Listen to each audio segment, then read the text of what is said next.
I'm Vicky Tauli Corpus, I am Kanay Igorot, and I would like to take you along in Tebtebba for the promotion and protection of Indigenous people's rights. Our story begins here in the mountains of the Cordillera. Tebtebba means dialogue, discourse. I think that many of the problems of the world today will be resolved if we are really engaging in genuine intercultural dialogues where we will understand what is it that binds us together, also the differences that we have, which makes this world a diverse and interesting world.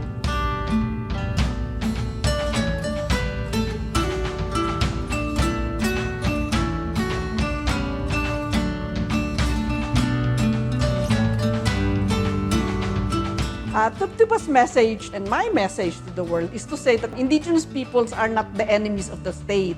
In fact, they are part of nation building. Indigenous peoples are in only 20% of the world's population, but 80% of the world's biodiversity is found in indigenous territories. We contribute a lot to cultural diversity. Out of the 6,000 languages left in the world today, 4,000 are spoken by indigenous peoples. Climate change mitigation is happening because we are keeping our forests intact in a better shape. Indigenous peoples are contributing a lot in making this world more diverse, more interesting, and more environmentally sustainable.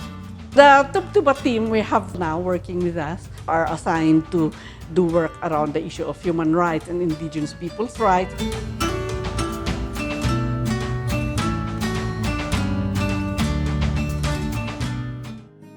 Together with our partners, Tebtebba is tirelessly working to ensure the protection, respect, and fulfillment of Indigenous people's rights through our various programs.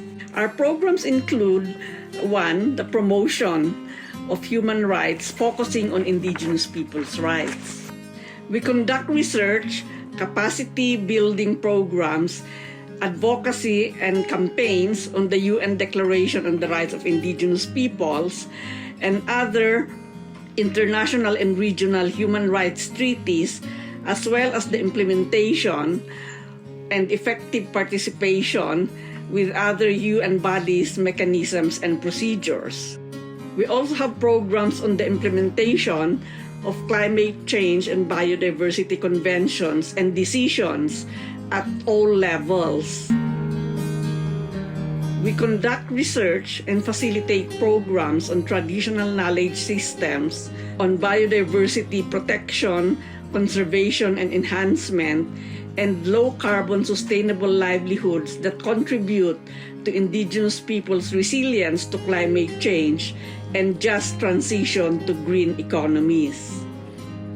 We have a program that facilitates Indigenous women's participation in national, regional, and international processes towards the effective implementation of the Convention on the Elimination of All Forms of Discrimination against Women. Meanwhile, to ensure the establishment of a sustained and targeted capacity building program and knowledge-sharing platform for Indigenous peoples, the Ilatia Indigenous Peoples Training Institute was established to train the next generation of Indigenous leaders. Finally, we support initiatives of Indigenous peoples organizations that strengthen their communities through self-governance and self-determined development processes. Most of our people are based from the Cordillera. I think that what really brings us together is our common desire to have Indigenous people's rights recognized and protected. So they attend arenas where global decisions are being made that will have direct impact on Indigenous peoples. To put in Indigenous people's human rights into the picture.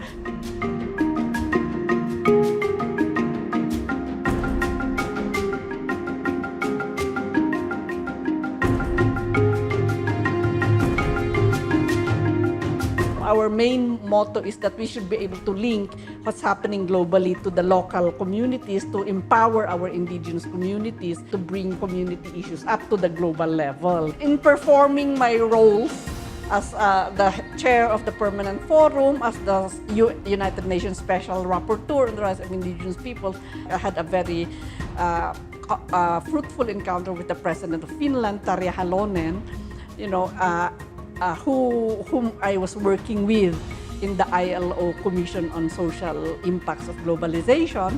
But I also had interesting meetings with James Cameron. We invited him to come to the Permanent Forum and showed his film that reflects Indigenous people's concerns as well. And I also had some very interesting meetings with, say, Prince Charles, whom I gave a copy of the UN Declaration on the Rights of Indigenous Peoples, telling him that he should tell his Commonwealth partners to respect the rights of Indigenous people. So it's a circular way of working things, and I think this is what inspires a lot of our staff, that they are able to see the direct linkage of what we are doing globally, whether you are negotiating for a comma or a word, and what does this mean to the people on the ground.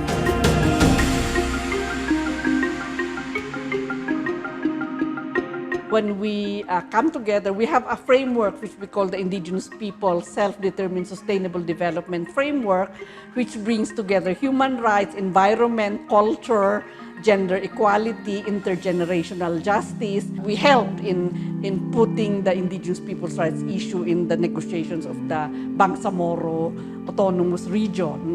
Initially, they didn't have any reference to the Indigenous People's Rights Act. So we lobbied at the Senate, we brought the people from the communities to the Congress and Senate, and finally, they were pressured to put a recognition of Indigenous People's Rights Act. The fourth milestone of what I think Tebtebba has achieved is really the focus on local empowerment, Indigenous people's empowerment at the local level. And we are talking here of very concrete communities who have decided they will use their capacities and their agencies to really make their communities livable and environmentally sustainable as well, and to also pursue the kind of development they want. And one example of this is the Fibilisan, the northern barrios of Sagada. And now they have achieved a lot in terms of ensuring that their fields still continue to produce. Those communities, they have gold, and they have been doing some kind of small-scale mining, which became a little bit not small anymore. But the women persisted in saying that we cannot mine this gold to the detriment of our fields, because the gold will be consumed and our fields will be destroyed. We won't have any source of livelihoods and food. So they managed to convince the community, the miners, that they will not mine excessively. They will not do it under the fields because the fields are going to erode. So to a certain degree, they are controlling it. And then, of course, they set up irrigation systems which will allow for the irrigation of these communities. And they're able to strengthen their indigenous governance systems, their DAPI. So there are all these elders, including women, who are part of making decisions on how the community is going to continue living in a more sustainable manner. It's important that intercultural dialogue continues between the indigenous peoples and all the different actors, whether the state, the corporations, or the society in general, the dominant society.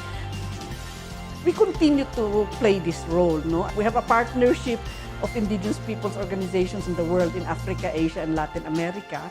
So we would like to expand this further. So they will continue to do their own sustainable self-determined development. We see that as using the social media and the media in general to communicate the concerns of indigenous peoples and to influence decisions. That is what Tebtebba's trajectory is. We aren't going to change it. And of course, we will still want to see that the decisions reached at the global level, some of which we have helped achieve, are really going to mean something for the people at the local level. I think that the message that we would like to say is to ensure that the vision that we have of a transformed world where people care about each other and people care about nature will continue to persist. And this is the worldview, the philosophy that all of us will live by, and that we will be able to transmit to the future generations. We have a lot of young staff, so I think I would like to tell my colleagues to persist in doing the work because the fulfillment that we will get in the end will be really seeing Indigenous peoples being able to speak, directly to the authorities, whether at the local up to the global level. And we should continue to do that work because our role is to really look at, see that there are changes in society, that discrimination and racism against Indigenous peoples are stopped and addressed, and that Indigenous peoples are able to pursue their own kind of economic, social, and political development. And so, tako mong Tebtebba, let us go and talk, let us dialogue, let's enter into a constructive arrangements that will benefit not just our own development as human beings, but also the protection of the earth that's the only thing we have.